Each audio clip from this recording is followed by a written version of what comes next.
Good question.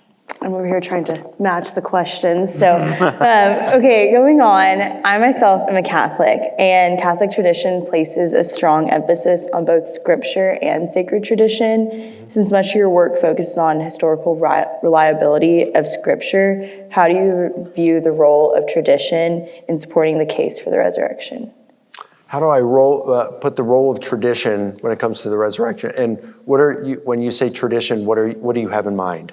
So kind of in reference to, like, for example, the Mass, there's sacred scripture, and that's going to be the word, and then sacred tradition, which is the Eucharist part, which was more into Catholic tradition, but just in general tradition of like carried on throughout time. Yeah.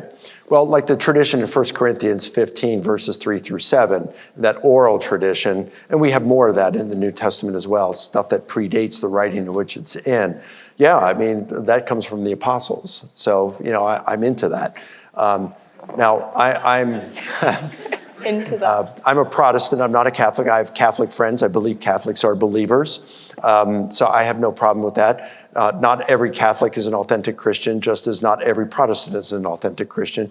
We might have some minor disagreements on certain things, but all the major things I think we're going to agree on.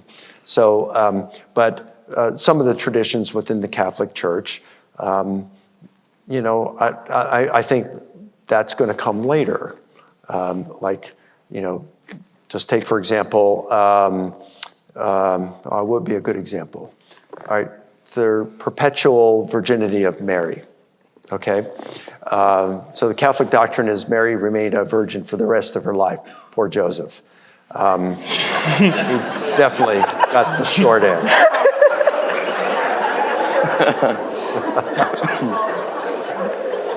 The reason we don't hear about him in the Gospels anymore is because he killed himself. What do you mean? What do you mean? Those are really funny.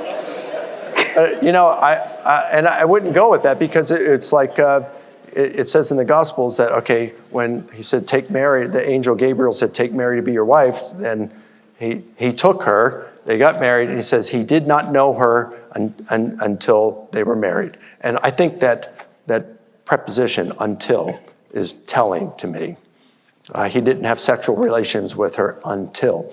So there'd be some things with the Catholic tradition that I wouldn't agree with as a historian. And in fact, even some Catholic New Testament historians would say, like Paul Meyer and Raymond Brown, both of them are deceased now. Paul Meyer, I think, died last year. Raymond Brown died about 20 years ago. Both fantastic New Testament scholars, Catholic New Testament scholars. And they said that they thought there were Catholic traditions that they disagreed with historically.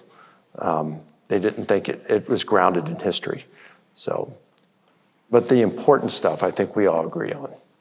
Thank you.